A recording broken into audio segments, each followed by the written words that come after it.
I want to start by asking you a question. Can you think of a time in which you've looked, felt, performed at your best? Just kind of picture in mind, maybe it's right now, in which case amazing. Maybe it was a year ago, maybe it was a decade ago. Just think about like what you were doing. What was your training like? What was your lifestyle like? What were you eating? What can you learn from that period of time that maybe you're not doing right now? I look forward to hearing your comments in the comment section down below.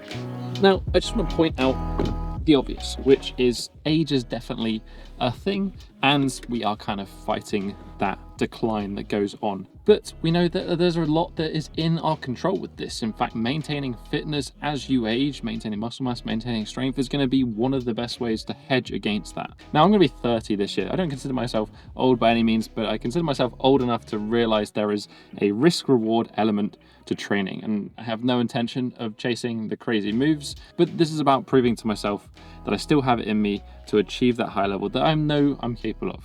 Right, enough chatting, let's go and actually do some training. It is my last day here in Spain / Portugal of this trip, so I'm kind of trying to make the most of it. Training in beautiful birch forest, mostly because I needed to take Molly for a walk, and you know, beautiful thing about bodyweight training is that you don't need much to get a great session. So this isn't necessarily to test the progress from the initial assessments that was in the first episode of the series. I'm going to do one more where we go back over that. This is like to kind of summarize. This is the final training phase. Throughout this program has kind of gone through those three sort of core phases. So we've got the accumulation, which was the first phase. That was like more hypertrophy, higher rep range sort of stuff, building up some work capacity. We had the intensification phase. That was like 5x5, kind of trying to strip back and see maybe what strength there is. Then for this final 4 weeks, I was like, you know what, I'm feeling pretty good. Progress was okay, shoulder felt good. Why not just kind of see how much we can push this? So let's do a specialization phase, focus on the handstand push-up in particular, the skill aspects of it, and you know, see how close I can get to that 5 rep mark. So as I mentioned countless times on the channel, you can think of training kind of like a pyramid. The basics being our foundation, and then the peak being whatever skill is that we want to achieve. In this program, but also in the prior like 6 to 12 months, it's just doing high rep stuff. Like that 5x5 start session was the first time I've done under 8 reps for like over a year. And that's why I've sort of moved on to a little bit more of that peak style, that skill style of training.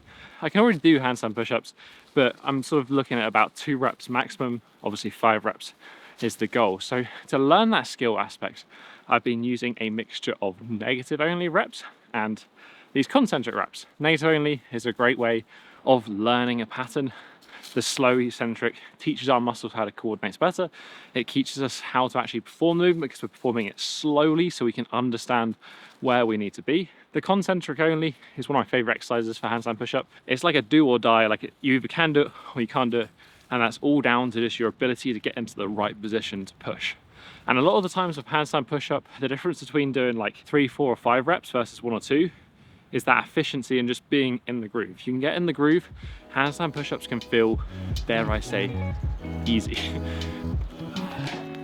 So that is 20 reps done. I'm basically doing 2 on the minute every minute as like just sort of clusters. But it's not all of that high intensity. It's something I've learned over the years. If I do all of my training at a high intensity or spend too long at a high intensity, bad things tend to happen. What I've tried to do, certainly in this program and more recent training, is like if there's anything of a high intensity, sub 5 rep sort of stuff, then I make sure I'm backing up with plenty of higher rep sets of basics, dips, chins, rows, push-ups. That's kind of what's in this program. And I think certainly in terms of like just keeping joints, connective tissue healthy while still trying to push the envelope, it's a nice balance of the two. And these L chin-ups are by no means easy. Certainly multiple sets, high reps. Pump through. I do have a couple of bits of rotator cuff work to do just to keep things in balance and continue with the return to support of the shoulder, but I'm not carrying like a 15 kilo dumbbell with me, so I'm just going to do that later. Works absolutely fine if you need to split up sessions.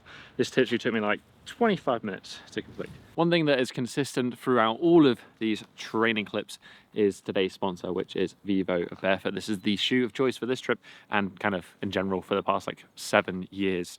I just love the freedom, the barefoot nature of them, and it's to the point now that wearing normal shoes just feels a little bit odd. If you want to grab yourself a pair, you can get 25% off at the moment in April with the link in the description down below. Other than that, thanks for sponsoring this video.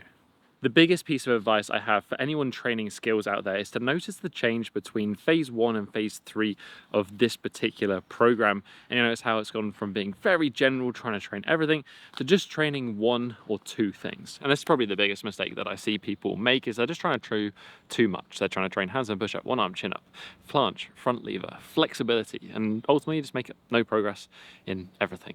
Just focus on 1, maybe 2 things. I'm literally, all I care about at the moment is handstand push-up, mostly because I'm trying to beat Erdy and Tim in a competition to 5 reps.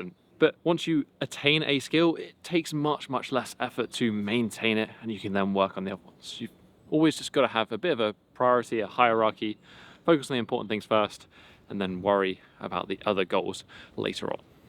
But ultimately, those goals do change. So when I said earlier, looking back to a time when you felt your best, I realized kind of what that feeling wasn't necessarily like, oh, I can do all of these cool moves and skills.